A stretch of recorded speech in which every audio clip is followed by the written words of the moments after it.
And we are live on On's Property Investor. We bring the big names and we have the big fun. Now, welcome back, everyone. And tonight we're going to be talking about Darwin, which is where tropics may meet opportunity. And we're diving into the real estate scene with an expert who's spent 12 years watching it evolve.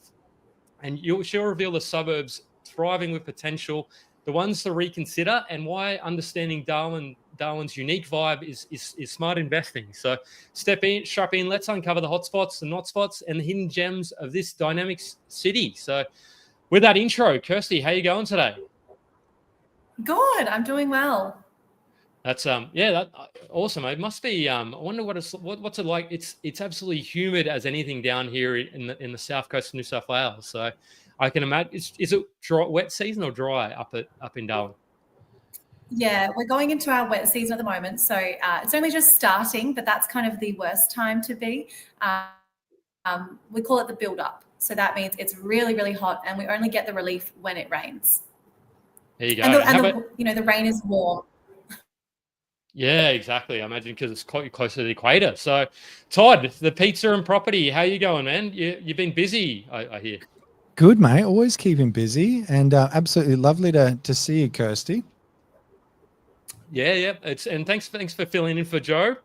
So heads up, Joe's going to be away for a couple of weeks, but we're going to have lots of fun. So we're going to be able to do the stuff that we can't do when Joe's away. So on the agenda for tonight, we're going to be giving you an around the sort of ground of, well, what's unique about Darwin, what you need to be keeping in mind for a property management and just in general as well, because there's a couple of things you need to know about Darwin. And then there's as well the suburbs that we'll do an actual map. So we'll do an over the shoulder look at what's going, the different burbs of Darwin. And then we'll start to unpack the suburbs that are getting a lot of interest at the moment. So it's going to be a fun-filled session. So drop your suburbs in the comments as well that you want Kirsty to. I mean, there's not hundreds. I have a couple. So it's going to be. But for the person standing in front of us today, so Kirsty, you are the devoted owner and operator of the Leasing Lane, embarked on that journey, as I said, in 2012, and it must have sort of changed a little bit over those years, or maybe it hasn't. But driven by you're a property investor as well. So you do the full gamut. You have the knowledge and the experience. And you are exceptional sort of with your accomplishments. You've got the prestigious 2021 Real Estate Northern Territory Operational Leadership Award. And you were the BDM of the year 2023, Operational Leadership 2023 as well. And the runner-up Public Choice of 2024, Community Service Agent of 2024. So you must have brought a wheelbarrow to your awards nights. How good's that intro? Yeah. Could have. Yeah, so I can't complain with that. So thank you. No, it's good to have you. So, the first question I suppose I want to ask is what are you sort of seeing on the ground up there in Darwin? There's been a heck of a lot of interest, but so what's the groundswell of? Is there a groundswell of opportunity, or is it just slowly ticking along? What's your perception of what's happening? At the moment, we are getting a lot of investor. Inquiries, a lot of movement, whereas it was a little, I wouldn't say stagnant before, but probably not as popular as it is right now. And that's kind of new to us. We haven't had that sort of interest, especially from interstate, in quite some time. So it's busy, really busy. A lot of properties aren't even making it to the market. They're selling before. When you say a lot of properties, you mean like half a lot, like 10% a lot? What's a lot? I don't know about the percentage, but I do know a lot of people that are, pushing their listings to their existing client database before putting them online, and that way getting a quicker result. So it's probably advantageous to reach out to larger agencies or even the smaller ones and just ask to go on their books for pre-market listings, and they'll flick you a message if they get something that aligns with what you like. That way, obviously, that's cheaper for the seller as well, because they have no marketing and advertising, vacancy. It's a lot faster. So yeah, we do have a lot of that. People will keep a database. I was just going to say, are you finding that like vendors need a bit of an education around that? Because like off market's pretty common in markets where there's like a lot of investor activity. But if you're saying that there's not been as many investors in Darwin for a while now, is it a bit like, what do you mean off market? Is there a bit of a barrier that needs to be overcome or not really?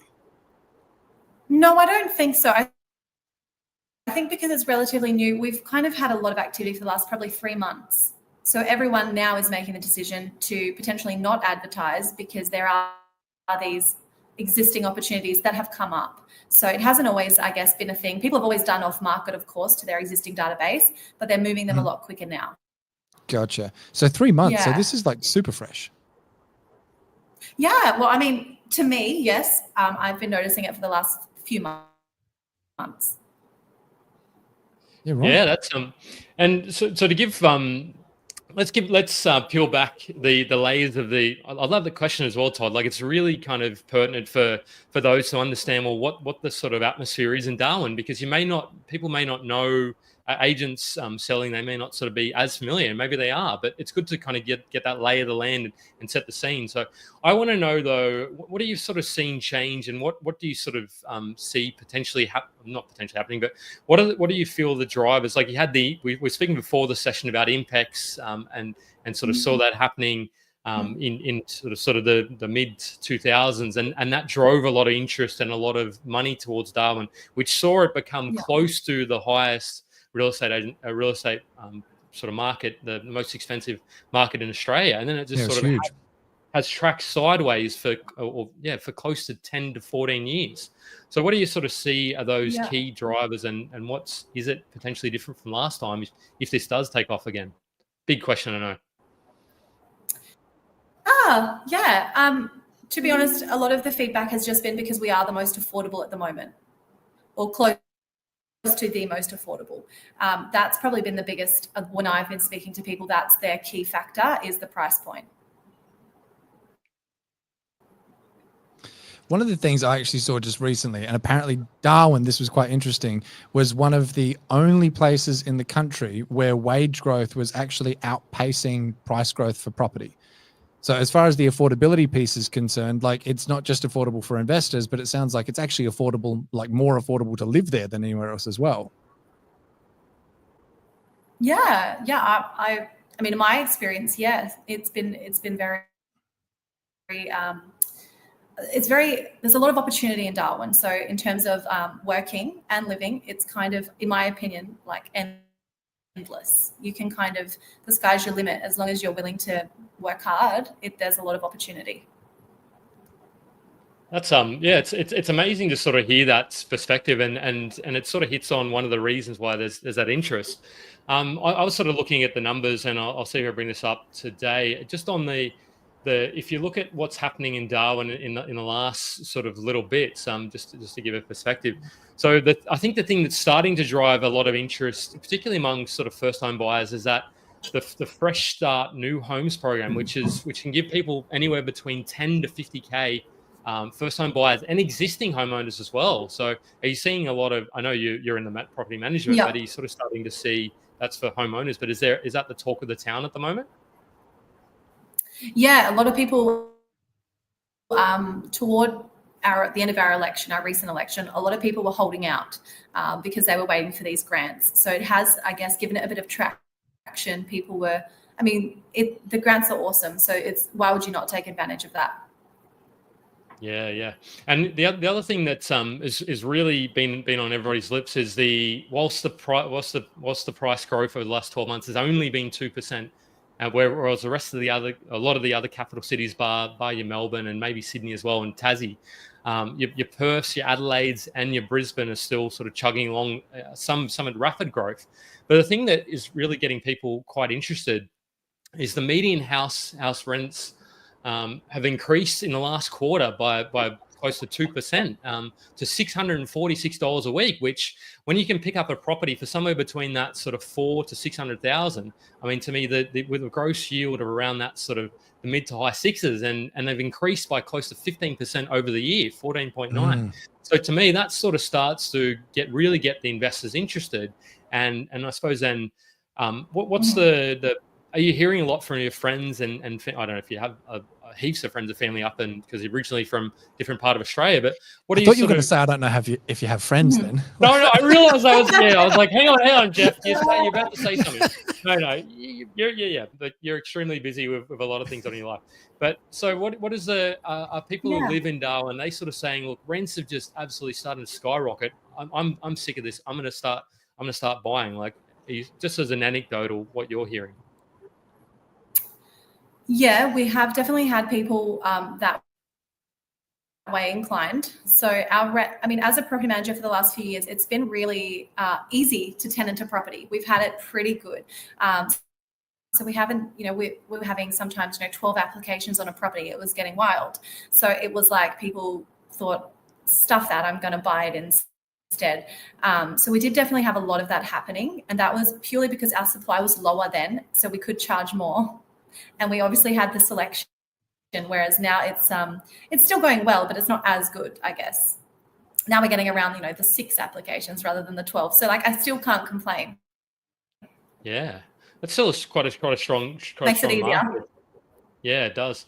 And I mean, there's sales. I'm just looking at the sales numbers. Then we'll start to get into the suburbs and around the grounds, which is I'm sure what a lot of. So if you have questions about specific suburbs you're interested in, drop those, and we'll get to as many as we can. But the number of houses sold in the last quarter, I believe it is, increased by 30%. So, and that's I think up to sort of 375. So you're starting to see, yes, maybe there may be necessarily more supply, but the demand is sort of starting to really tick up, which there'll be a lag in that sort of data. So I'm not saying there's everything go Darwin, but I'm just saying that this is why I wanted to have this section to really sort of unpack, is it potentially something like a next Townsville? I'm not suggesting you to ask that, but it's just, these are the kind of information we represent. What are your thoughts anyway, Todd? What are you hearing and seeing? Well, what I was actually just really curious of, and to kind of somewhat build on what you're saying there, Jeff, but is to find out what the tipping point is for rents, because I know in Adelaide right now, if you're getting rents around that kind of $600 a week mark, and I think from memory around like sort of Greater Sydney, it's more around that kind of $850 a week mark. It's like the competition below that figure is fierce. The competition above that figure changes pretty rapidly. What's that sort of tipping point for Darwin? In terms of how much inquiry we're getting, like a standard home? Yeah, exactly. Probably up to like 750. We are seeing good traction. Anything over that kind of gets a bit more scarce. But I did just lease a property a couple of days ago. It was online for 8 days, and I got $980 for that one. So like there is still like a decent demand for it. With everything, if the home is presented well and well maintained, and it's obviously worth that value, you will still find a tenant. You may not just, for example, they had 2 applications versus other properties may have 6 or 7. So you do limit your pool the higher you go. Yeah. You were telling me the other day there's a property of, I think, a 5-bedder, and yes, maybe this is not your atypical property, but a person picked this property up, I think was for low 6s or mid 6s in 2020? Yeah. When was it? I think it was probably around 2019, I would think. Yeah. And you were saying, and tell us, let's unpack that sort of, because I thought that was, and I'm not saying everybody's going to be able to get this, but they were, I think the property's now renting for $890. You said it was rented for around? No, this is the same one. So it's $980 that they're receiving at the moment. There you go. Yeah. To be fair, it's a huge property. It's on a 1,700 square meter block. It's got the shed, the pool, the solar. It's got everything. So like it's worth what it's achieving. But they just fortunately got a really good deal. Yeah. And it's now paying off, obviously. Yeah, because you're saying that arguably she's, and there may be sort of the valuation on the property around that sort of 900, and that's look, it's an outlier, it's an anecdote. I'm not saying that everybody buys a property in Darwin's going to see 50% increase in a couple of years. Like absolutely not. Yeah.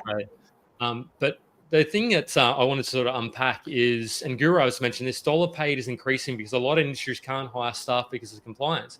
So this is something that I saw in my research on Darwin. Is that you kind of think Darwin, you think government, you think Navy, and you think mining, but I think that's far from the truth, on which is what we're kind of talking about here. We're talking about the truth. So there's a lot of healthcare, there's a lot of education, and there's a lot of, yes, there is government, But mining, I was surprised, only made up about sort of 7 or 8%. And maybe that's directly in with Darwin, those are numbers. But it sounds like you've got a very diverse industry up there in terms of employment. Would you sort of say that's the case? Yeah, 100%. A lot of healthcare workers would be one of the big ones like that I mostly see. We do get like the defence, they typically will have their own accommodation provided. Only when their accommodation is full will they go to the general, I guess, leasing. So yeah, a lot of it will come from just your regular workers. It's not necessarily, I guess, one target. I love that Greg's saying, let's just move the important stuff. Firstly, what is your favorite pizza? That's at the end folks. I mean, keep the comments coming. Keep your things. There is a question about BAs moving. We'll probably get to that, Brendan. We're going to call investors, but there may be a couple. But I mean, BAs are buying everywhere. There's so many proliferating in the market. So I'd be surprised if there isn't any across the country. But what I wanted to know, so let's get to, because we all want to hear about the suburbs and where the hotspots versus not spots, and we will 100% get to those. But I want to know, for those who are just landing in Darwin tomorrow, what are the key sort of property management things that people need to keep in mind if they're going to pick up a property in the next 3, 6 months or 12 months? Yeah, so like if they're going to be a landlord. Yeah, exactly. What are those? One of the things you mentioned was no cause evictions are still available in the Northern Territory, from my understanding. Yes. I mean, for now, who knows? But yes, we do have that option as long as we provide 60 days notice. So, I mean, it is obviously a bigger period sometime, but it's working out quite well. Your property manager would ask you about 90 days in advance. So you probably have to make a quick decision on that. So yeah, it would be probably the notice to vacate. Another big one for us is our breach notices. So if someone is in rental arrears, we do have to wait until the 15th day before we can breach them.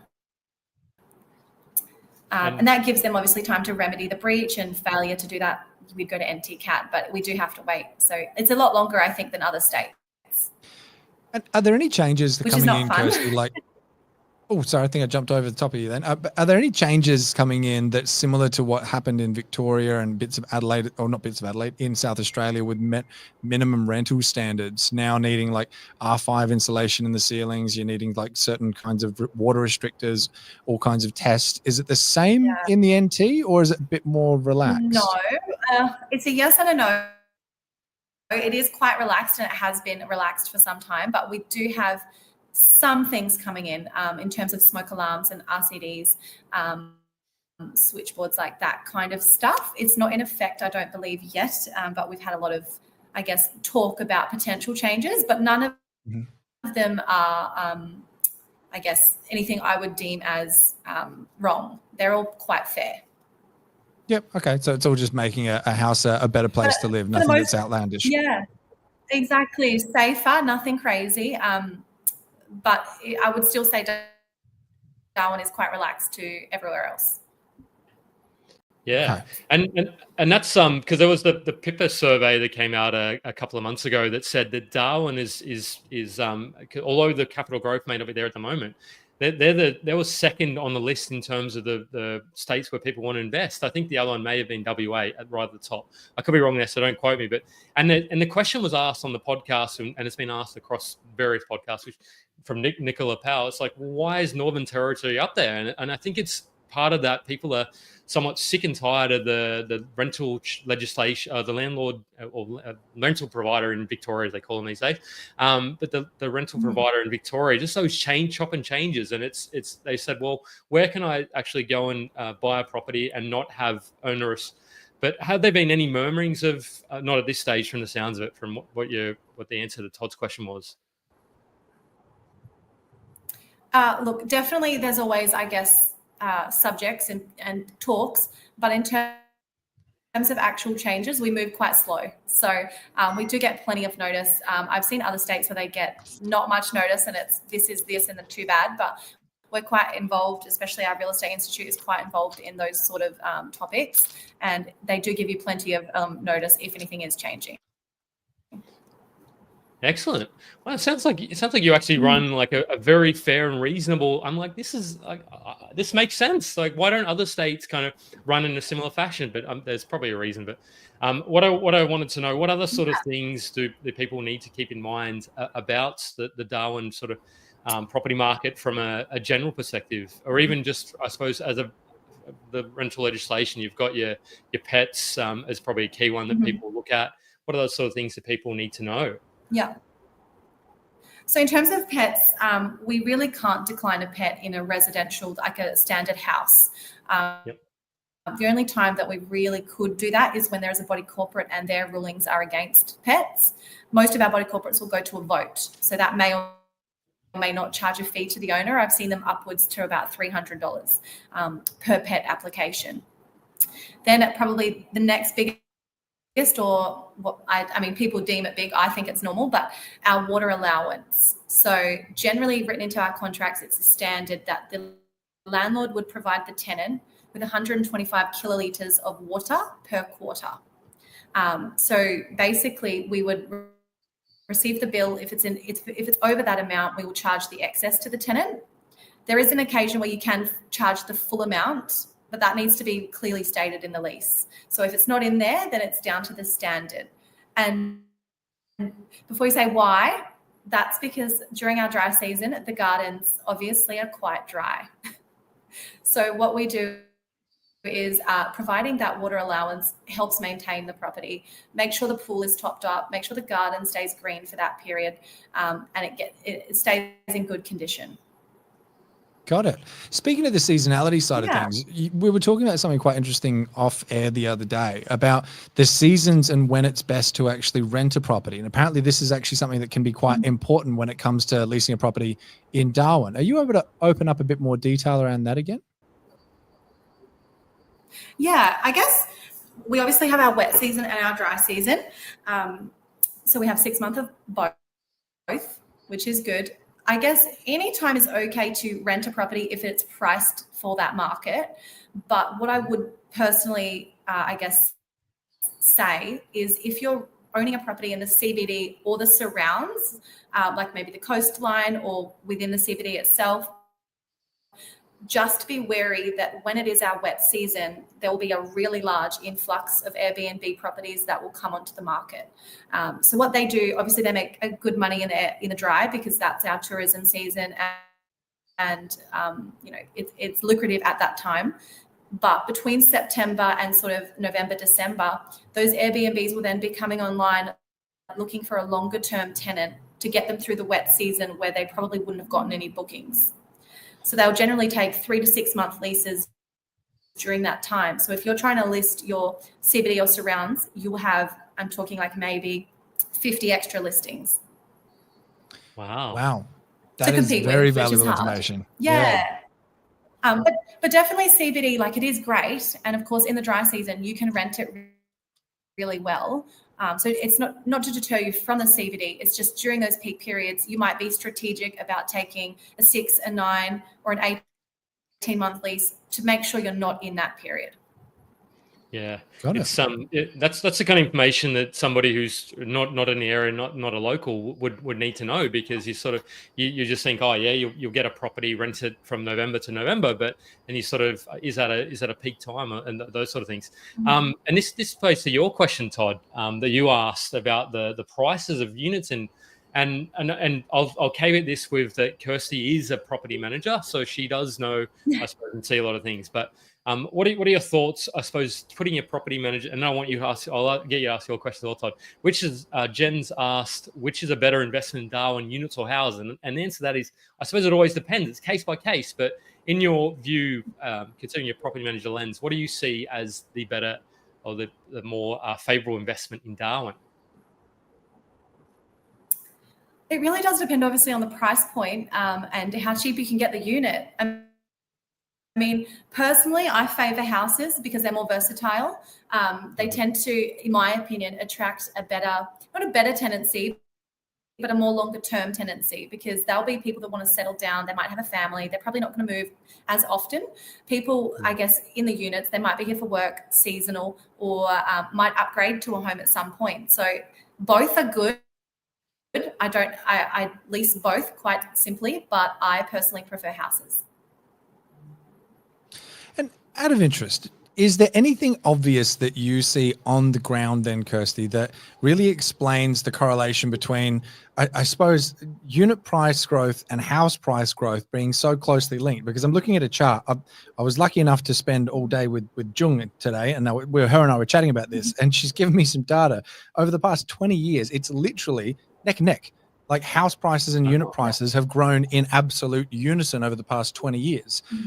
Nowhere else in the country has done that. Is there any light you can kind of shed on that? I mean, the only thing that comes to mind for me is that we don't have as high volume of like units, I guess, and apartments as other places. Ours will predominantly be CBD and surrounds, coastline. You can get like duplexes, complexes, smaller ones in the suburbs and in Palmerston, but we don't have, I guess, as high a volume. And that's just my thought. Okay, that does actually kind of make sense. So whereas somewhere like Melbourne has got like an absolute plethora of units, and that's going to obviously bring that. What's that? Sorry?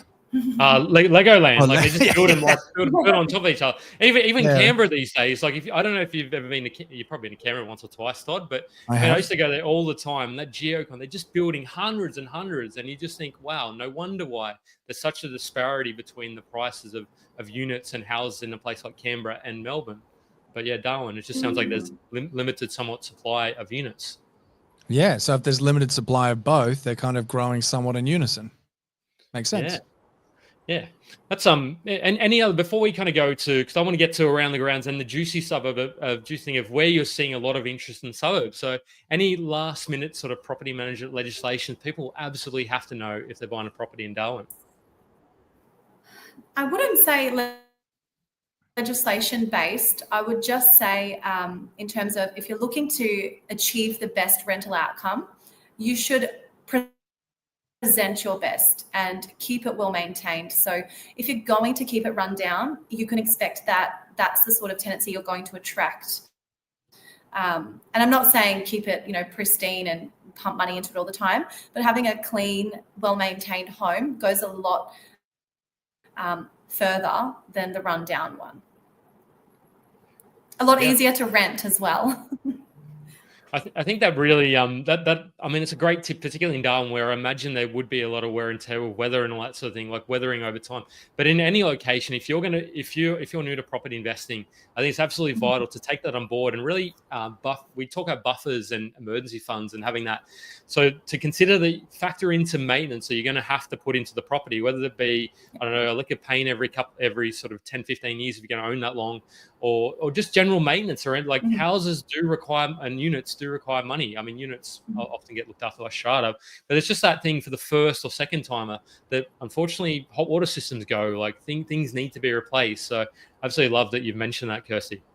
But even if you do go down the unit path, Jeff, it's important to understand that the maintenance still applies the same way. And if you don't have a sinking fund and that thing's not being maintained correctly from the body corporate side, you might be hit with some pretty extreme special levies as well. So, and everyone kind of shares a pretty huge cost. Yeah, definitely. I love that somebody actually even brought that up before you mentioned it. I think there you go.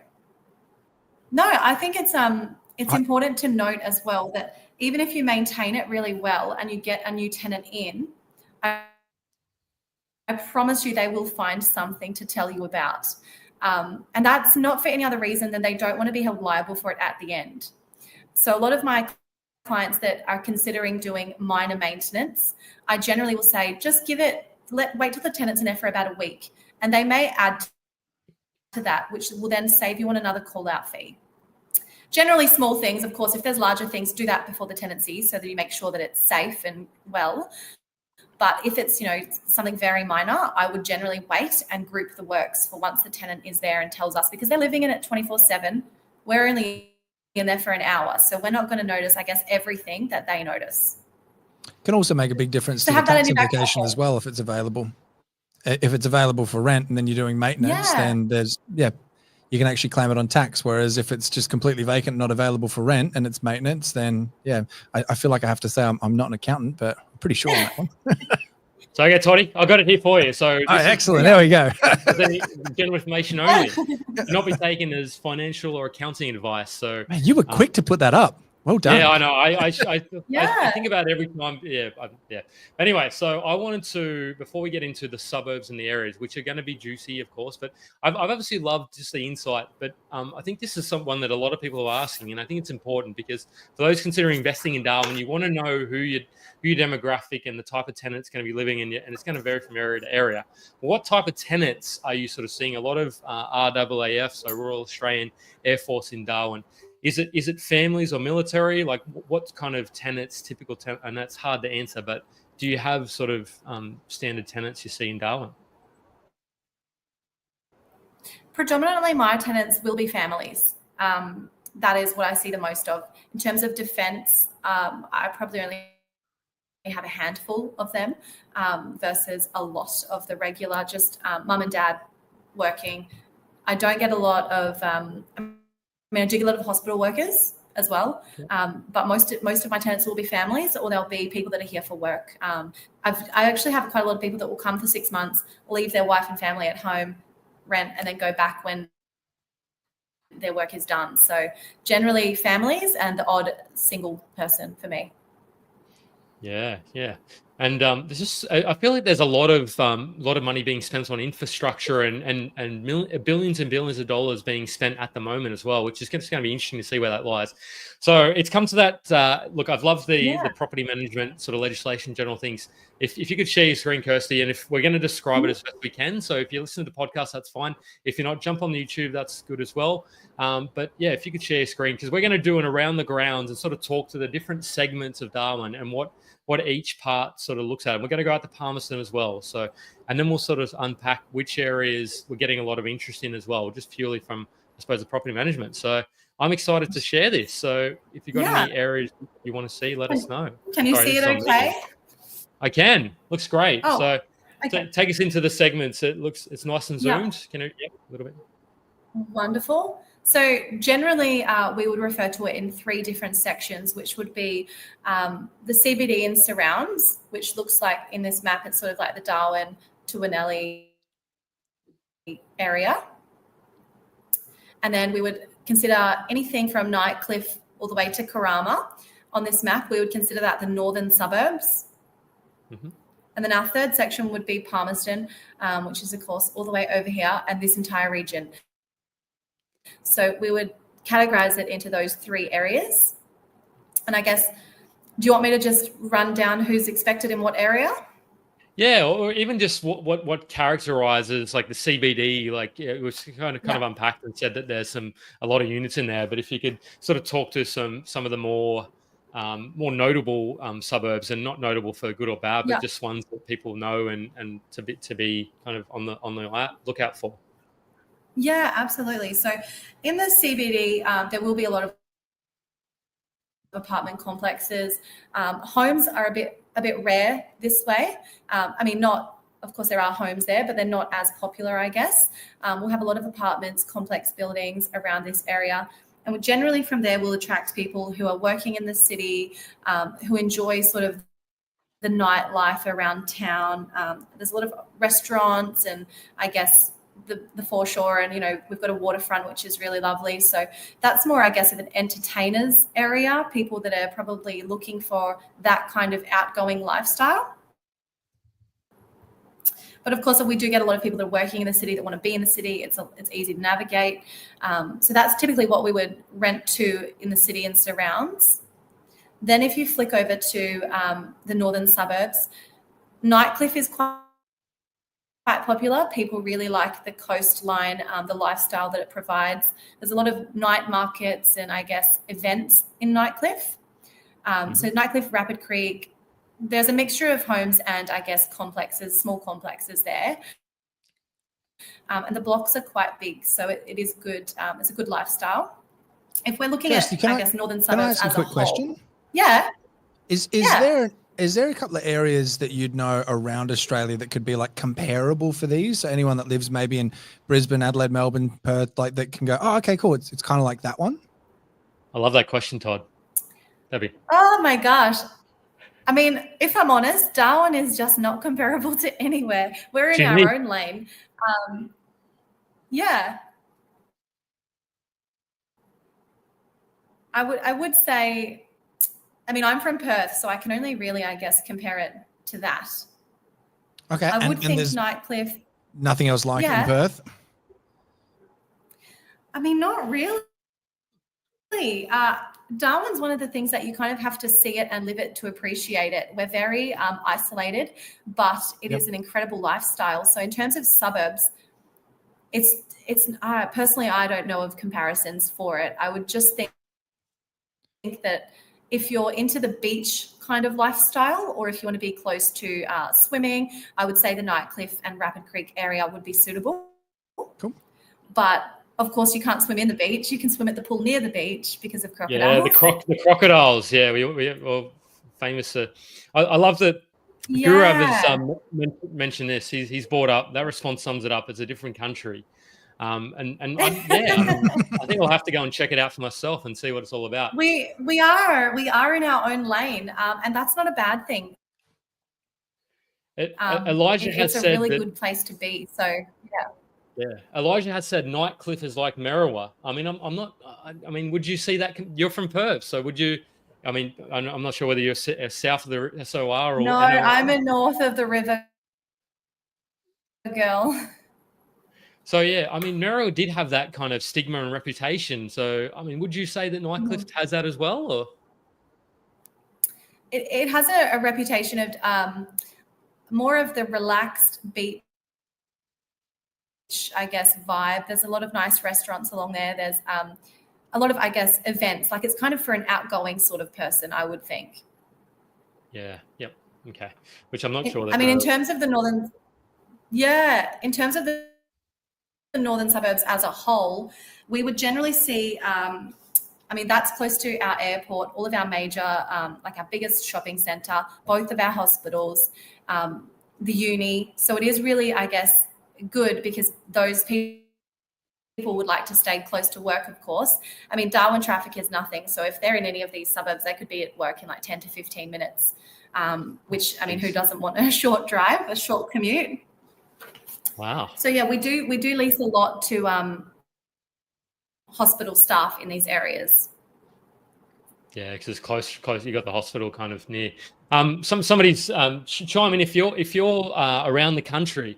I mean, I haven't been up to Darwin, but I'd imagine that there'd be pockets that would remind me of parts of the Wollongong, Illawarra. Somebody said Nightcliff is like Wellington Point and Manly in Queensland, so that's out to the sort of, I suppose, west. You call so the beaches of Brisbane, but smaller, like old Redcliffe. So I remember I was up in Redcliffe probably 15, 20 years ago, and I could sort of. It's interesting that they say it's like Redcliffe because back then it was quite nice, but I imagine Redcliffe has changed in the last 10 or 15 years. So.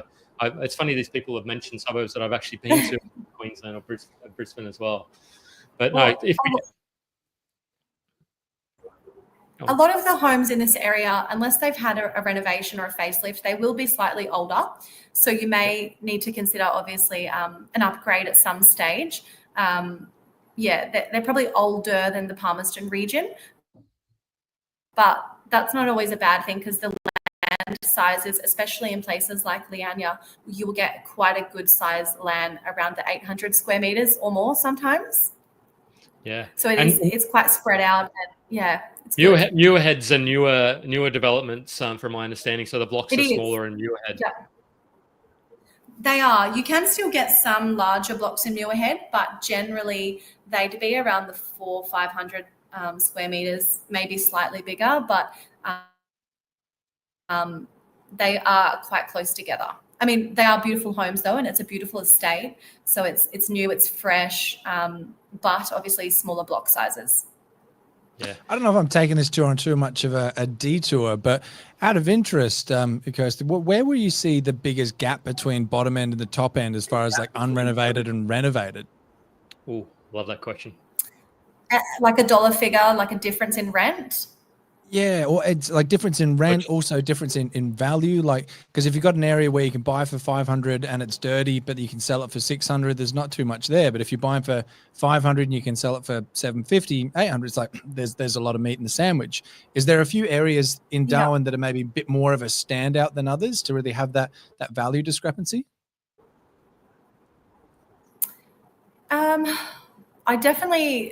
I wouldn't really know in terms of, I guess, resale value and I guess financials, but in terms of if you're looking for something like a renovator or something that you could, I guess, increase your value, you definitely have plenty of opportunity in the northern suburbs. The homes, yes, they need a little bit of love, but generally if you hold on to them and you make the right decisions, I have noticed you can definitely make a good, I guess, profit in that way.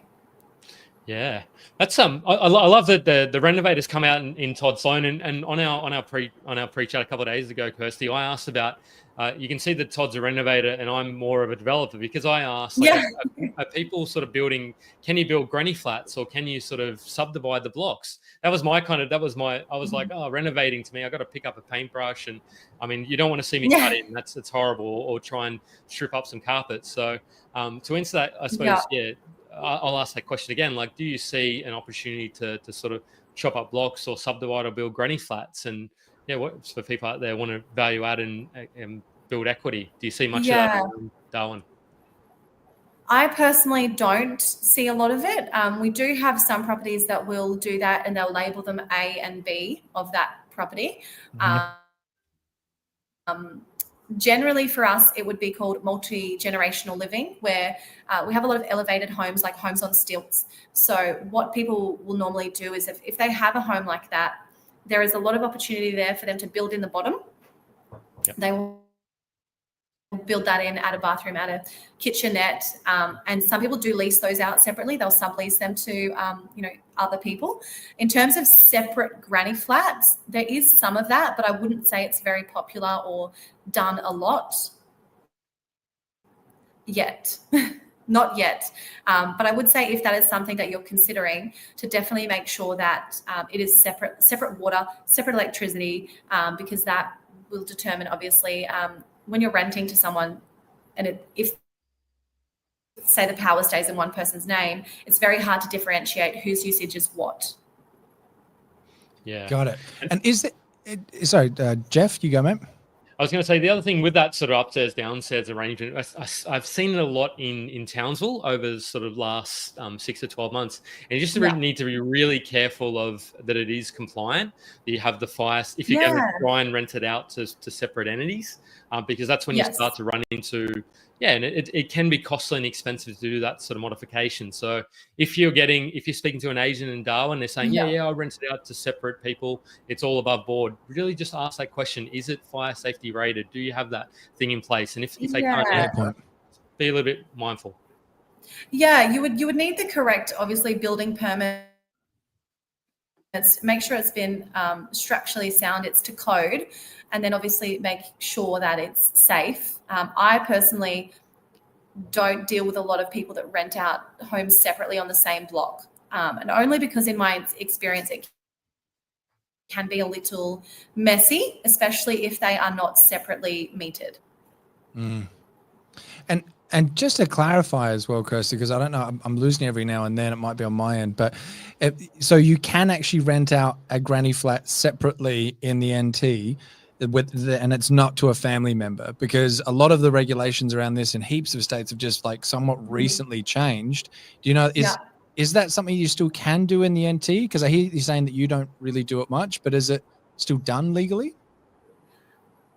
I don't know that agents will specifically do it, and I don't know if it's recently changed, but certainly typically of this, it'll be owner occupiers that are renting the beneath, they're subletting it themselves to, I guess, someone from social media or someone they've found through a friend. I don't know that it's, I don't think it would have like a lease agreement and those kind of things attached to it. It would be more of a, I've got a room, renting a room. I wouldn't expect they'd actually get under the table. I guess have. Which obviously is frowned upon. I personally don't engage with those sort of things. But I guess people still do that. Could you imagine running around collecting the rent if it was all cash in hand? It'd take you ages. I guess you start counting out the dollar coins. Some people. Yeah, I've got, I do have, for example, not a lot of, but I have had inquiries where people have bought, say one particular person, he bought a 9-bedroom house, and he asked me to rent out room by room, which would have made me a lot of money, but I said no, because I feel very strongly that that concept does not work. It's just too messy, and I personally don't think it's worth the risk, especially with renting room by room. There's no real, I guess, agreement. There's no condition report. It's I don't think it's worth the headache that it comes with. Yeah, absolutely. Yeah. There you go. I like that. Mm-hmm. So somebody commented, so Ricky, I was just giving you around the grounds tour of Darwin for people that haven't been there. I know the Meme King. I'm sorry, but for those not familiar, Ricky does a few meme hits here and there. He's done a couple on Darwin, but we'll finish off let's go down to Palmerston, because I think that can be the talk of the town, and then we'll sort of start. I think what would be great is to really hear unpacking those sort of 3 to 5 suburbs that are getting a lot of interest, and then I think we throw to viewers' questions. There's been heaps about insurance, and are you familiar with insurance costs as a property manager, or Kirsty, or what are you? While we're here, in terms of landlord insurance or building, or just the cost of general building insurance, like is it more expensive like in these more tropical, like your Townsvilles, your Rockhamptons, your Mackays, you really sort of start to see that insurance you can be up with $3,000 to $5,000 even if you're in a non-flood in those. So is it, I mean, I don't really know, I guess, what other states' insurances cost is like, but to speak from, I guess, my own private experience, my insurance is around the $1,800 for one property, and I think around $2,100 for another. Yep. So, I mean, from the sounds of what you're saying, that's on the cheap side, maybe. I don't know. Pretty standard around. I just did a couple of home insurances around the country, and you're sitting between your sort of $1,700 to sort of $2,500, depending on where it is, and you can sort of really go up as a $3,000 depending on which insurer up in Townsville and around those places. But so you're not your average. That would be obviously for your building insurance. In terms of landlord insurance, we don't, I guess, have a lot of providers that will provide in Darwin, but I do know the one that I use, this is just landlord insurance. Obviously you need the add-ons, but they're about $365 for Darwin annually. That's not too bad. That's pretty reasonable. No, it's pretty decent. It's a pretty good peace of mind. I mean I cannot give financial advice, but I personally will get my insurance, building and contents, and then get my landlord insurance separately rather than bundling them. I personally find it better value. Bundling. There we go. All right. So I love that sort of detour, and I love to use the term detour as well, Todd. So we've got Palmerston here, which is getting a lot of interest. So what are we sort of seeing around the burbs, and how far is Palmerston? Are we talking sort of 20 Ks? Are we talking 50 Ks from Darwin City, Maine? So basically, if you're in Palmerston, to get to the CBD is going to take you 20 minutes. Okay. So it really doesn't take long. 25 Ks and you'll be there. And then if you're looking to get to the northern suburbs, that'll be about 15 to 20 Ks as well. So it's kind of like 15, 20 minutes drive from, you can get somewhere in that time. Yeah. And I can see it's really not that far. You've got a hospital, you've got a water park, you've got all sorts of, so it's its own sort of self-contained to some extent city. So take us around and we were talking about it yesterday. There's almost a road that divides it somewhere down the middle. Not saying good or bad area, but talk to that. Yeah, absolutely. So Changhua Terrace obviously is smack bang down the middle there. So that kind of divides the two main areas. But in terms of, we do have a water park. So I don't know if you know, but all of our water parks in Darwin are free. So you can visit them as frequently as you like. And it's obviously, we need it for the heat to keep the kids happy, but it is very cool. I'm from Perth and I was shocked when I realized it was free. But we do have our own little, community here. There is a hospital. It is just a public hospital. If you want the private hospital, you need to go to the northern suburbs. Yep. So yeah, it's a smaller hospital, and then obviously we do have a major shopping centre here as well, which is called Gateway, and that's sort of as you're entering Palmerston, that's at the top of it. Yeah. Which is kind of out that way. Yeah. And, kind of here where it says shopping centre, shop Palmerston. So that'll be around that area. It is our major shopping centre here. People we get in Palmerston generally, to be honest, is families. The homes are newer. The blocks are still decent sized. In fact, quite of them are quite bigger, especially if you're looking in areas like Johnston. They have really big block sizes, and Bellamac, which Bellamac's down the bottom over here. So they will both be quite large blocks. It's all relatively modern. You do get the older suburbs, such as Woodruff and Grey area. They can be, I guess, older, and then of course we have the brand new, which is Zuccoli over here on its own. That is really, really fresher, I would think, than Muirhead. Similar thing, the homes are brand new, they're beautiful, but they are on smaller blocks. Well, majority of them will be on smaller blocks. I love there's something called one brain cell shared. I don't know what that is, but I just said so that's and there are some lots being released sort of around that. So, but there's not. I wouldn't say there's hundreds of them, but yeah, I can sort of see there is a bit of land. But is that land? I mean, you may not know, but are they able to? Is that farmland that they're able to develop, or is that sort of national park? Like, is there? Is this Johnston? Yeah, or just sort of. Or are you talking like this? To the right of Bakewell, like out sort of towards Howard Springs kind of way. Oh, yeah. So that's Johnston. So that's a relatively, I guess, newish suburb as well. The blocks are really big there. It is built up. They're all homes, and there are a couple of apartment complexes there as well. But yeah, it is actually quite a nice suburb, and it rents quite well. That's where my $980 home is actually leased on Lynch Road there. So it even backs onto a major road and still achieved that rent. Yeah. Nice.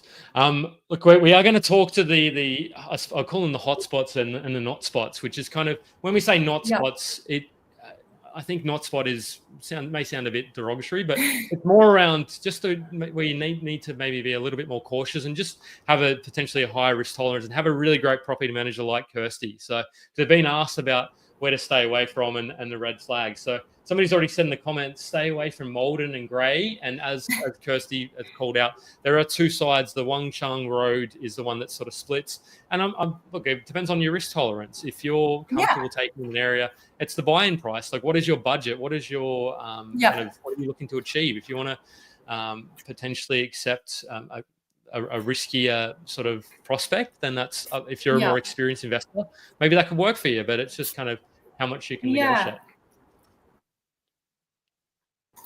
I guess if it's okay with you, I'll share an example. Yeah, go on. I've got, so here is like the Driver, Grey, Woodruff, Malden. These would be considered as probably not as desirable in terms of people's outlook. Like someone is saying, stay away from Malden and Grey. I don't agree with it in a sense, because everywhere there is value, and there is good pockets and bad pockets to any suburb that you're going to inquire in. As an example, one of my clients, so he's purchased a property in Woodruff right here, which is right in the middle of those two areas. Now, this is only a couple of months ago, probably 2 months ago.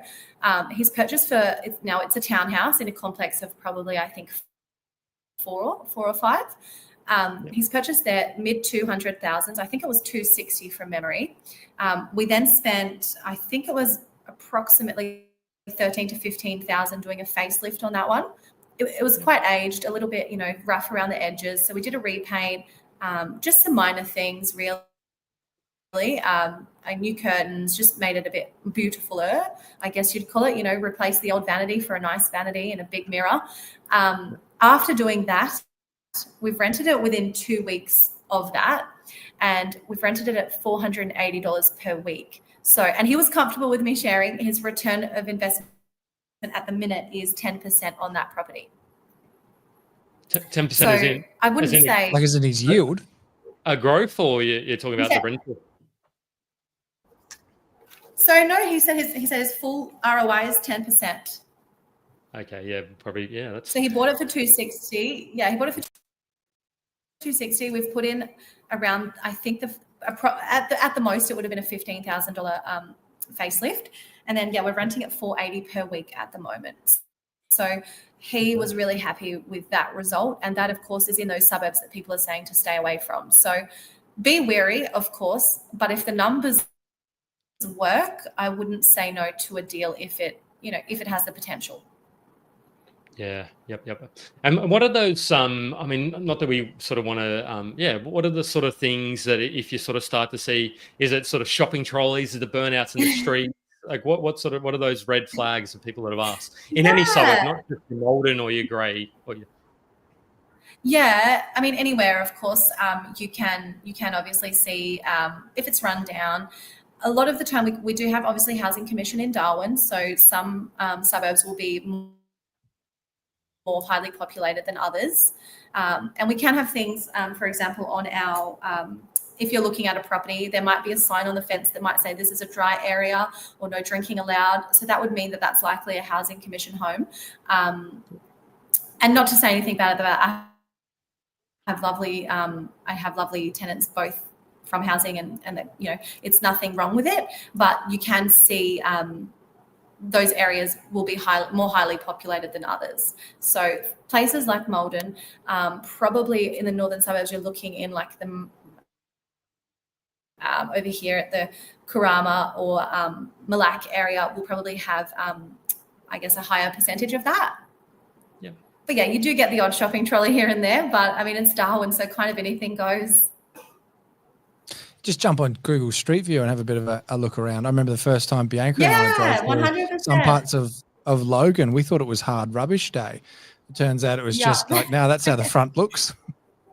Yeah, absolutely. I mean, like anything, you just need to do your homework and make sure you're comfortable at that price range and with what you're purchasing. I think there's good and bad to every area. Oh, gee, interesting question. So Jeff, where are you seeing the questions, mate? I can't see them again. Oh, they're on the comments section. They're on Facebook, and they're also on YouTube as well. So if you jump in the comments tab on the left hand side, Todd. That's where I am, but I can only see YouTube comments. I think you're seeing a lot more. The Facebook ones, they stopped throwing those on because of an unsavory incident. But no, I will unpack. Let's unpack because we talked a lot of suburbs on around Darwin. I've got a couple as well that people have thrown to me. So after the break, we'll get to that. And then do you have one more Reno example, or that was the Reno example you had, Kirsty? Yeah, that's my major one.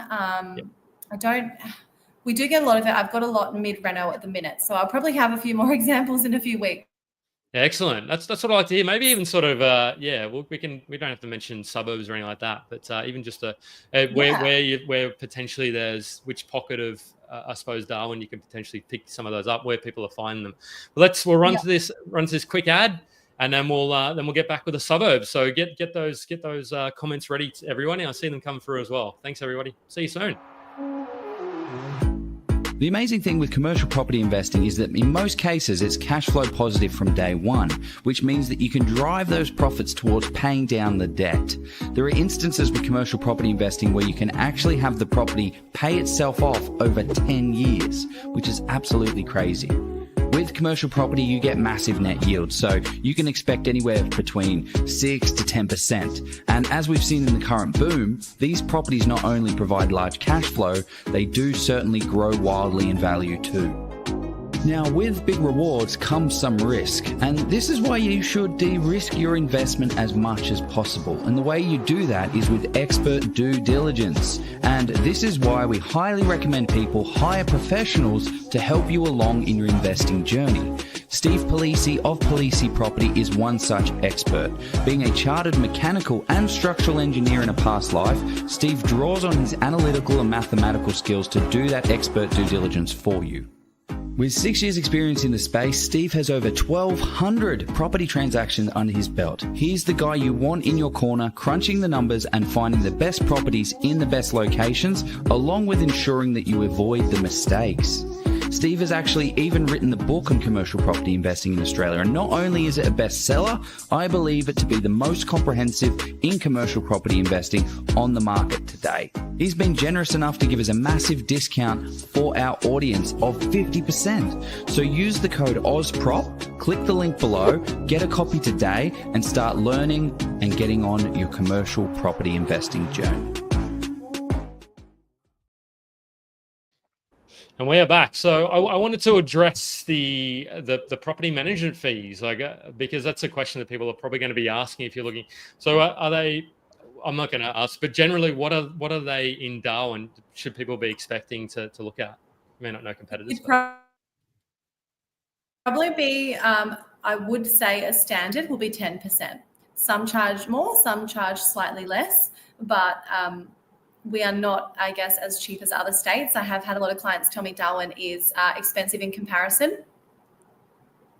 Yeah. And I guess the biggest reason as well for that is we have a lot more turnover. So they will probably have, I mean, I'm guessing other states will have tenants for years. Ours are 6 to 12 months. We're kind of a revolving door. So a lot of effort goes into it. That is a pretty standard, would be 10%. Yeah, wow. And how does your reletting fee come into that as well then? Or releasing That's fee? an addition.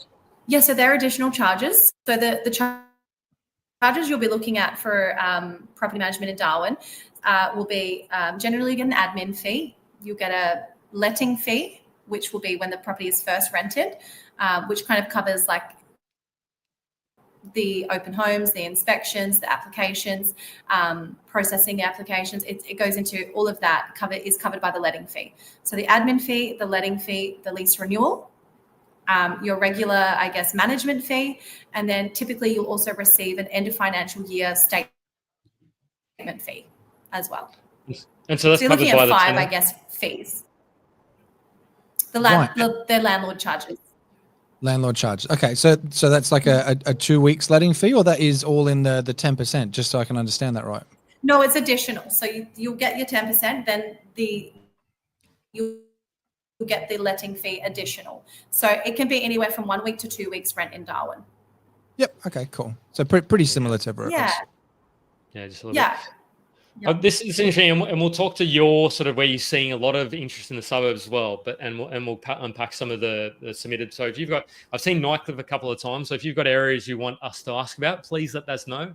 But I wanted to ask: are you finding the bad is going away and getting better? Gentrification, like what is that sort of? You've been sort of in this, at least in Darwin, for over 12 years. So are you starting to see the areas such as your in Palmerston are gentrifying, or are they sort of, is it just roughly staying the same? I mean, to be honest, probably similar. I don't think there will have been a lot of change. It's probably, there isn't a lot of change because majority of those homes, like for example, in one suburb, it'll be mostly owner occupied, or it'll be mostly investment, or it'll be mostly housing commission. So those don't change too often. I wouldn't expect a big change. Yep. Another thing that somebody asked about the risks of somebody asked about the bushfire fires. and flooding. Yeah, I'm like, is that a reading? Yeah, is it more about cyclones up in Darwin? I mean. Yeah. Obviously, there's a risk. You can have any of those things, especially in our rural area. So Palmerston, close to Palmerston, will be our rural suburbs like Howard Springs, Coolalinga, Humpty Doo. Those areas do have more bushfires, I guess, because of their location, the amount of land that's vacant. So we definitely do get bushfires, and we also purposely have burn off fires. So that's where they'll burn down the gardens to obviously maintain that area. So that is a risk, yes. But in terms of flooding, not so much. But in saying that, if you don't have a property that has good drainage, that can cause problems, because if you have poor drainage, we get a lot of rain. So that will enter the home if your property is not, made for that. And that's where the elevated homes have a one up on us, because they don't have that, I guess, as bad. but we do get a lot of roof leaks, water coming through doors, water coming through windows. Like the home has to be structurally sound. So it does happen, but I wouldn't think not frequently. And certainly in terms of cyclones, that's probably on everyone's radar. Everybody wants to have, a cyclone kit ready to go. You want a first aid kit, all those things. But I've been here, for 12, nearly 13 years. And I think I've only experienced one time where a cyclone maybe was a worry. And that didn't turn out to be anything. So it's rare, but it does happen. So you should be prepared. Probably the biggest one that comes to mind is Cyclone Tracy, which I think was, I feel like it was 1975. But I could be wrong. I don't know. I'm not history. I do love my history, but so let's throw into, people are asking so many questions about pizza as well. But I wanted to know, if we go around, what are your sort of 3 to 5, and as a property manager, and you are an investor as well, so you do have that experience. You've done quite well in some of your investments as well. Just to kind of cover that off, you are a young property manager, also an investor. But I wanted to, what are your sort of 3 to 5 that you're seeing a lot of, and people need to crunch the data on this, and some of the data in Darwin is going to be there may not be the volume of it you're going to see in other states. So you need to take that in mind and make your own decisions as to how that impacts you. But what are the 3 to 5 that you're seeing interest around Darwin? I'm definitely getting a lot of interest in Malden and in Driver. So that has been pretty popular in terms of purchasing. Also, there's quite a few in the northern suburbs, a lot in Malak and Marara. So they're probably a couple that people are looking at. In terms of me personally, I like Leanya. The homes are quite nice, and they're big. They're big blocks, and it's quite central to everything in that area. In Palmerston, and probably because I live in the suburb, but I like Rosebery. It's a really family friendly, lots of parks.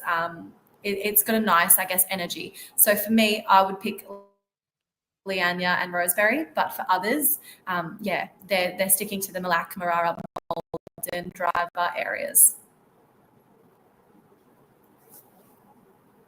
So I was expecting Todd to come out with. He's got these questions. He's circulating his head. I was waiting for Todd to come out with those questions. But what is it about those areas in your sort of your Roseberries, Leanyas? What are you sort of seeing?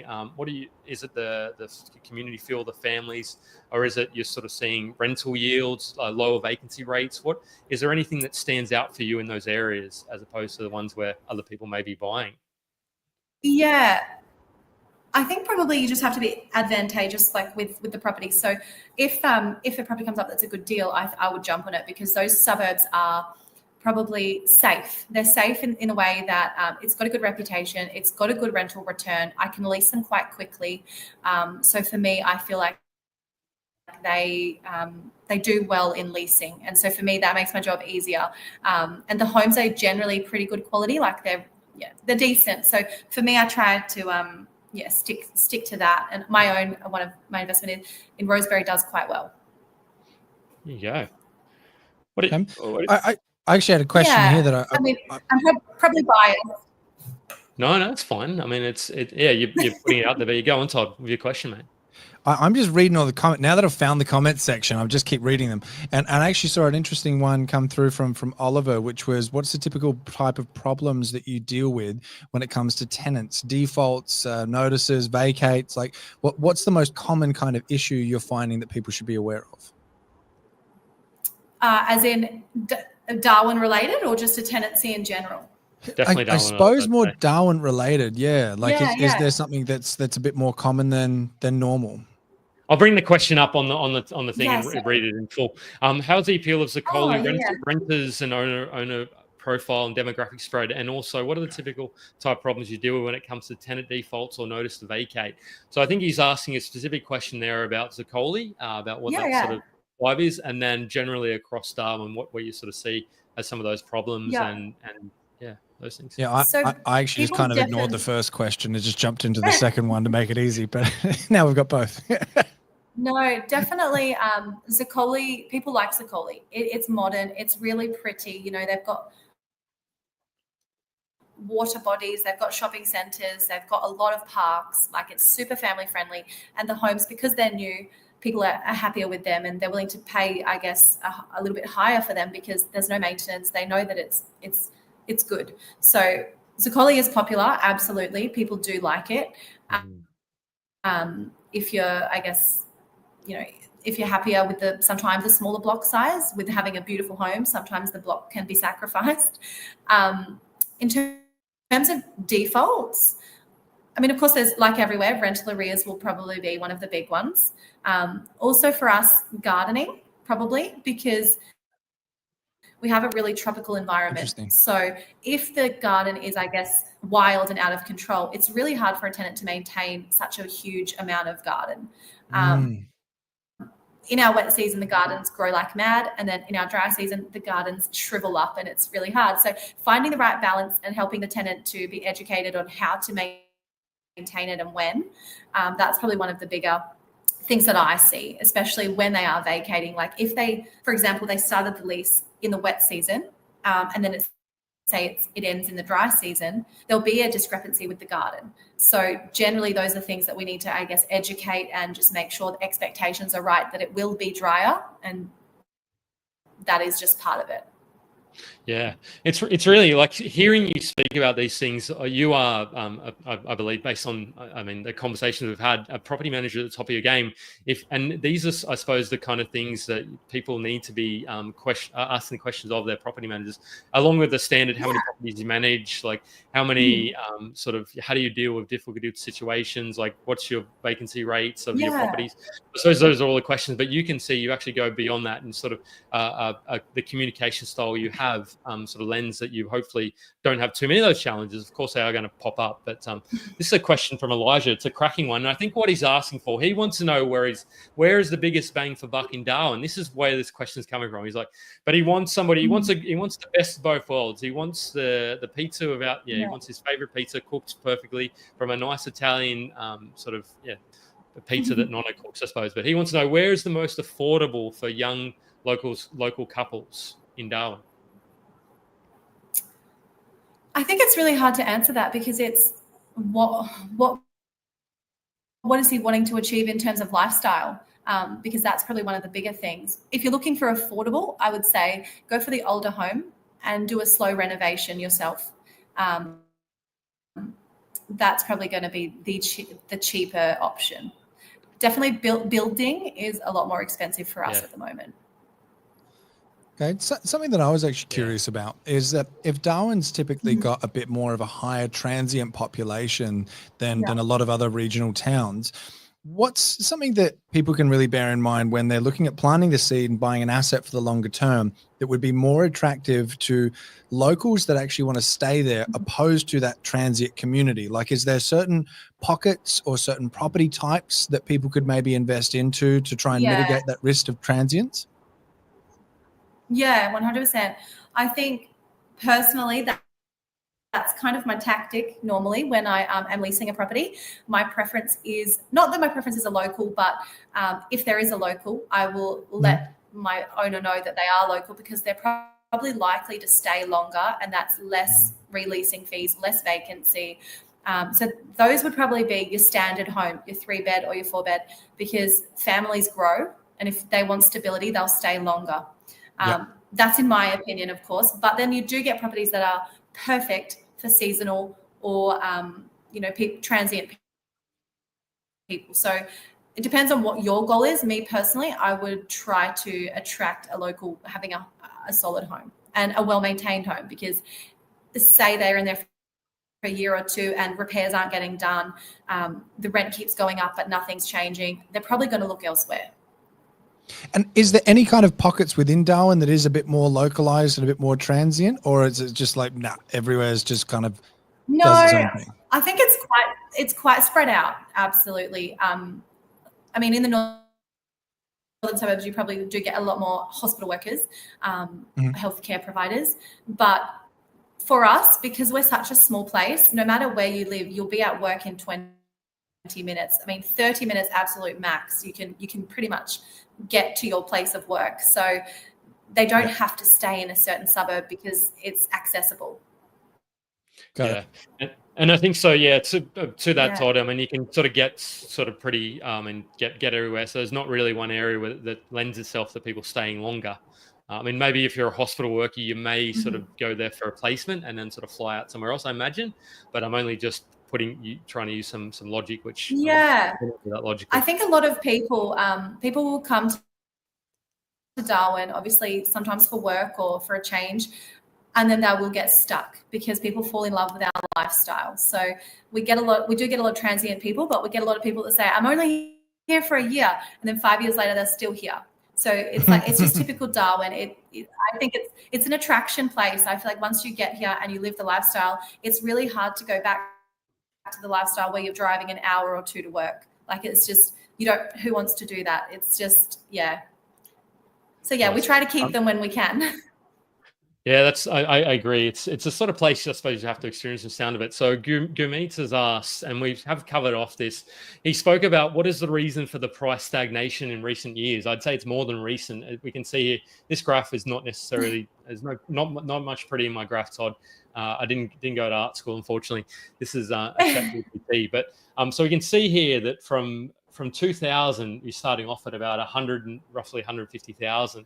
And then from 2000 to 2010, it ran all the way up. So it close to tripled that price in 10 years. Wow. And since that time, it literally went nowhere. And then it sort of run up a little bit more to 2015, where it hit its peak of 600,000. This is the median house price in Darwin. And then it went all the way back down in 2020, the start of COVID. So literally in 10 years, it went nowhere. You've probably, and of course you've got holding costs, all those good things, and then we saw the COVID spike, which took it up to about just under 600,000 again. So he asked that question, and the answer to that, I suppose, it lies as to how much money was invested in the city, and how much sort of it was led somewhat by the mining by IPEX, and then sort of I suppose a lot of government sort of spending up that way as well, which then just sort of, I mean, along with what happened in the regional sort of mining parts of northern Queensland and your Gladstones, your Murrumbars, and your Port Hedlands and your Karathas, it just sort of, I mean, I'm not saying that's the only reason, but they just stopped and it just probably got unaffordable as well. But you're thinking it absolutely close to tripled in 10 years. And I suppose, is that sort of your synopsis and hypothesis as well, Kirsty? Yeah, it's we definitely had the peak around 2015, like 2012 to 2015 was really good for sales. It did definitely drop off, and that's when the rentals kind of shined a bit more. We were probably surpassing them in terms of we were making more money, I guess, because they didn't want to sell at that time. No one wanted to sell, so they were all being held. And for us, that was a good time for leasing. Not saying it's changed, but I will say sales are sort of looking like they're doing better than the rentals at the moment, probably because our supply is increasing. Yeah. Well, I mean, I think that sort of rounds it up. I mean, we've got a couple of. Have you got any burning questions, Todd? I've got a couple of suburbs that I will pop in, but what kind of? I was actually just about to ask you to expand on that when you're saying the supply is increasing for you guys on the rental side of things. Like, is there any kind of a rough percentage on that you're seeing? Actually, got some charts in. Not in terms of percentage, but a lot, I guess, of investors or even locals buying property at the moment. So when they are buying the properties, obviously they're all sort of settling, within the same time period, and then we wait for 30 days and we've got a busy period again. Like, it's because we're getting more people buying, that means our supply is increasing for rentals because they obviously need to fill their vacancy. When that happens, we're now fighting for tenants versus having our selection. When the people weren't selling because it wasn't, I guess, it wasn't worth it for them at that stage, we had a lower supply in the rental department and we could make our choice of tenant. So it has shifted slightly where we're now, I guess, I wouldn't say competing, I mean, sort of competing. We don't have, I guess, as smooth of a journey into securing a tenancy as what we did. Gotcha. Yeah. And I think with rents have increased as much as they have as well, similar to you're probably seeing in Adelaide as well, Todd, and even in pockets of Perth as well. You're starting to see there's that bit of a. Would you say there's a rental ceiling sort of appealing? Like rents can only go so high, but people say, I will actually buy a property. Is that what you're sort of starting to see? Yeah, like rents were becoming slightly unaffordable, and a lot of people, like a lot of tenants. I did have a lot of tenants actually combine households to, I guess, make it worth it for them, because they were paying quite a higher amount of rent. So they would, move in, or their parents would move in with them, or if it were, two mums, they'd move in together to share the cost, because rent was becoming a little bit on the high side. And not everybody could keep up with it, because, of course, rates were increasing. Landlords had to on-charge what they were suffering, which then made the tenants, I guess, suffer as well. Like it's a bit of like a roll-on effect. So because rents sort of reached their height, now people are considering other options. Obviously, though, they have to have that affordability, which is the kind of the main problem, is saving for that first home to get you started. Yeah. It's super interesting, I think, and I think it'll start to potentially become, particularly if wages aren't on the sort of increase as well. I think that may become an issue for some capital cities, and we'll see how interest rates go next year. But I suppose you're renting, that may not impact things as much, but I suppose that's why they're keeping interest rates high, to make sure that rent doesn't necessarily increase as much. But then renters may try and increase that rent, but it's market dictated. Like if it's not affordable for your tenant, and so what I wanted to know, there was one that just a suburb that keeps getting mentioned is Driver. So what are your thoughts? You said it's one of your where people are buying, or? Yeah, there is some traction in Driver at the moment. Like it's definitely busy. Driver has a very good, or what people say is a very good public school there. They have like a little farm, and like attached to their school, the children can, I guess, farm things, and then they cook them in their little kitchen. Like it's got a good reputation for that. Cool. Also, the properties are quite affordable. Yeah, it attracts people because we're zoned with our schools. I guess like most places, you have to be there to be able to go there. Another, I guess, while we're on schools, another really popular school will be Bakewell. Yep. That has a really good academic report. So a lot of people like to be in Bakewell to send their kids to that school. It's a massive school, but popular for that reason. So yeah, I wouldn't say Driver is just the school. It's probably because the homes are quite affordable at the moment, and they're not too old. They're quite achievable. Yeah, Todd just sent. I think that's an interesting. It sounds like there is a lot happening in Driver. There's a lot of things driving about. That's a terrible sort of thing. Yeah, that Todd, was good. Own it. That was a good pun. Yeah. I mean, on the spot, not too bad, mate. I'll have to. This is far too small, so I'll see if I can make it a bit bigger. But let's zoom in there if we can. I don't know what were you sending to us here, Todd? What are we seeing? I was just sending that to you on the group chat, man, just before, because what you were just saying about the affordability aspect of things and rents going up and up and up. But I mean, realistically, the way that Kirsty's describing this, you're leasing some pretty high dollar value weekly rents. And looking at this chart, this is one of the only charts that I've seen here. Darwin, or the Northern Territory more specifically, is the only place in the country where wage growth is actually outpacing the property price growth. So to me, you never want to make a decision on one data point in isolation anyway, but that's a pretty strong indicator that the affordability ceiling that you're just talking about there, maybe it's not reached, maybe we're not even close to it. Yeah, is this is about dwelling price, but then maybe rents. So rents is sort of, because I don't know if you subscribe to this thing, Todd, but for me, and I'll stop sharing that. But for me, if you sort of start to see rents, and we're seeing that sort of a lot in Melbourne as well, like rents, and Melbourne's a huge capital city, but you start to see rents rising, and that's, we saw 15% in Darwin in the last So you're sort of starting to see those rents rise, but prices still aren't rising. So are we putting the horse before the cart? As rents rise, do people just say, well, I'm going to go and buy a property now? The counterbalancing point to that, and you've mentioned a bit, is yes, it is Kirsty, you've mentioned it's a somewhat transient town. So, and then you kind of have to weigh up those two things. Are people going to bite the bullet and buy a property rather than just continue to pay a rent regardless of how long they stay? The other thing that I found super interesting is just and people should be looking at these, and not one data point. You sort of put together the picture and then speak to people like Kirsty. It's, well, what are the housing commitments, particularly for new housing commitments, particularly for owner occupiers, rather than investors, because that also, there's a bit of a clue. I'll bring the, if I did have the graph here, but what I was seeing was you sort of started to see in Perth, in particular, in Brisbane, at the start of 2019, you started to see that uptick significantly. So owner occupiers are starting to buy, and no coincidentally, we sort of started to see prices rise in Brisbane and Perth. And you saw the significant dip off in Victoria as well around the time around 2022, and Hobart, the same sort of thing. So I'm not saying that's the only correlation, doesn't equal causation, but it's just interesting that, and we're sort of starting to see a little bit more interest in Darwin. Like, Darwin is a smaller market from a financing perspective, but to your point. Anyway. I think people go on a buying frenzy, to be honest, when there's a lot of things in the media or a lot of buzz around town, like, oh, this is happening, this is happening, this is happening. People start to fret, like, now's the time, I need to buy it now. And that may well be the case, but I have noticed in my conversations, a lot of locals considering purchasing another property because of the buzz that they're hearing.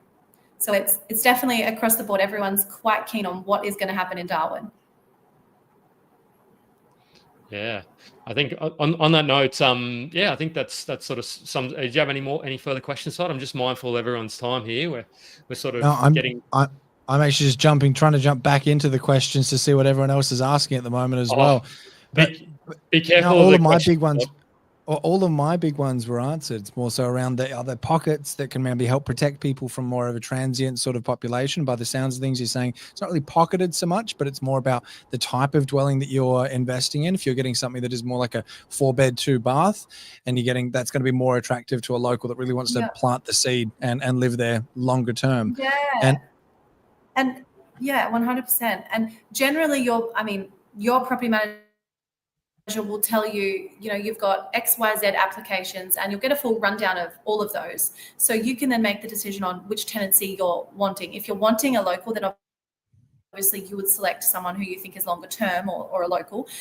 Whereas if you want it a shorter term, or you have different plans for the property, like a renovation, or you need to align it to a certain month that you want it vacant in, you would then probably try the more transient person or someone that might not be as long term. So I think it's just what suits you, the type of home you're purchasing, and then the type of tenancy that you approve. Yeah. You may not. This may be more of a data platform question, but are you sort of seeing, and this may be showing up in how long properties are taking to rent, but do you have a sort of a feel or even data as to what the percentage of renters in most suburbs would be? I don't think I do have it like a percentage in each suburb. No, but that's definitely general, interesting. I'll see if I can find that. Yeah, because you can always jump into and answer these questions as well. It's sort of I was sort of seeing in some of the Palmerston, you're looking at about 40%, which starts to get a little bit higher for what I mean. If you're using that data point as a sole decision, then maybe that might rule that suburb out. I would typically never just rule something out based on the basis of one thing. You want to then sort of look at what the trend is, because that might have been 50%, 55% a couple of years ago, and now it's coming down. So I think it's rather than looking at what it is the point in time, it's like what it's done and what it may be doing. Yeah. On this note, I have our vacancy rates. Yeah. No, I was going to say, like, our vacancy rates, like for Darwin, are 3%, and for our northern suburbs are 3.7%. So, and then our rural jumps to 5%. So, I guess it would seem that there's more vacancy in the northern suburbs. Yeah, and that's kind of a fairly balanced. I mean, 3% people like around the nation, where if anything gets above 1.5%, people start sort of throwing their throwing their something at the TV screen. They're like, you got to be kidding me, right? I mean, you're above 1.5%, but I mean, let's pre-COVID, 3% was the sort of where you sort of started to say that's where I'm getting a little bit concerned. It's more of a balanced rental market. If I was start to say at 5%, that'd be you sort of may struggle to start finding tenants. Look, we're doing something a little bit newer here. So if you've gotten value, and if somebody you know may not watch this session, you want to know what's going on in Darwin, we've covered so many topics around what suburbs and what's going on in each suburb, what the economy's doing, what the rental's doing, what the legislation. So much. So if you've loved this session, I'd love for you to jump on and leave us a 5-star review if you haven't already. Drop the likes, the comments, the subscribes, all that good stuff on your favorite platform, people. But where do I do that, Jeff? I'll give us a 5 stars. Oh, you haven't already, Todd? This is a bit awkward. I don't know where I do it, mate. That's all right. Yeah, no, I will drop that in the thing. But Todd, I want to leave also the question for you to ask Kirsty. It'd be a shame if we didn't ask this question. So if you could ask this one, take it away, Todd. Oh, who's this one from? This is from, I believe it's from a friend. It might be from Ricky. From Ricky. Oh, Ricky. Hey, Ricky. On behalf of Toddy, what is the best pizza joint in Darwin? Oh, that's tough. So I do like a place called Fanny Bay Super Pizza. I think somebody mentioned that. I think somebody also. Fanny Bay Super Pizza. Yeah. What a name. Yep. And then there is one in Palmerston. So that's in the northern suburbs. The one I like in Palmerston is called Doughboys. And they're in Suburb. So they're pretty good as well. Yeah. You getting anything specific there, or is it just like anything on the menu is a winner? Pretty much anything, if I'm honest. Fanny Bay Super Pizza has pasta too, so I get a bit of both generally. If you go to Doughboys, I think it's called a meat beater. I don't know, but they're really, really huge pizzas.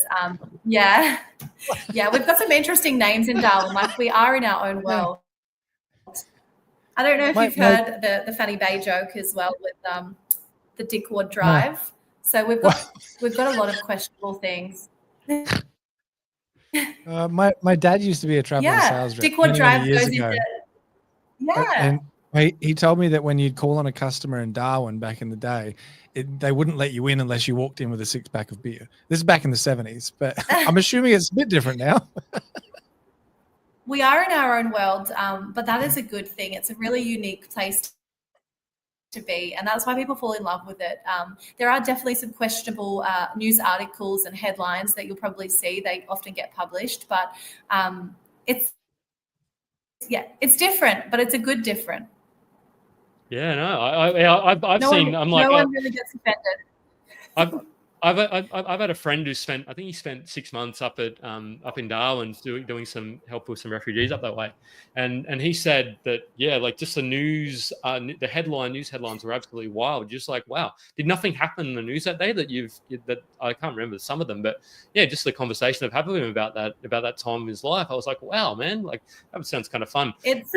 People have gosh, I miss Mindy Markets and Pecan Regatta. There you go. Yeah. So we have Mindle Markets, and that's like Thursdays and Sundays, I believe. Really cool. A lot of people actually will come to Darwin just to be a seller at that market. And then I've had many tenants that have stalls there, and they make a lot of money during that dry season period with those beach markets. It seems people absolutely love going there. So it's definitely a popular one. Yeah. Excellent. You can't beat Darwin. I just think everyone has to see it. The plaudits are coming in, so thanks for coming on, Kirsty. And if people want more, as Joe asked, if people want more Kirsty in their life, what's the best way to reach out to you? Generally, probably my social media. So I'm a lot on Instagram and Facebook mostly, but of course email and phone is fine as well. But and I'm around. Yeah, and I think your website, you probably go to your socials on your website, do you? Yeah. Probably I'm most active on Instagram, probably just, my age and my gender. But yeah, that's I really love- my I love main interviewing. focus. And Yeah, I really yeah. want to appreciate Todd for taking time out. You do have a recent edition. So Todd, if people want to check you out, where can they? The best spot is probably the Pizza and Property YouTube, or where should people go to check you out, Todd? Mate, ironically, I've never listened to an Oz Property Facebook Live on Spotify. I've only ever listened to it on Facebook, right? And I'm trying to rate the show right now, and it says, "Sorry, you need to be a listener of the show to rate the show." So Todd, I'm quickly now listening to episodes on Spotify so I can give you a 5-star, mate. But Yeah. but yes, you can find us on Facebook. No, where does the show? No, you don't find us on Facebook. That's you guys. You can find us on YouTube, Spotify, or iTunes. And yes, I do have a recent addition. The most beautiful little boy in the world has now been joined our family. Little Alfred. I'm going to get home to him in a second and give him a little cuddle. Oh, mate. beautiful. How good is it? I love that name, Alfred, as well. It's it reminds me of very, very Vikings sort of. I don't know if people watch Vikings, but yeah, one of the kings. I love Vikings. Yeah, Yes. the kings of England. So, all right, everybody. So I've absolutely loved this session. Thanks for coming, Kirsty. Thanks for co-hosting Todd in the absence of Joe. Thanks, so mate. if you've Thanks got for any having me. send them to Joe. Don't send them my way. But no, as Joe says, let's go and buy a property potentially in Darwin. Everybody, catch you next time. See you guys. See you later.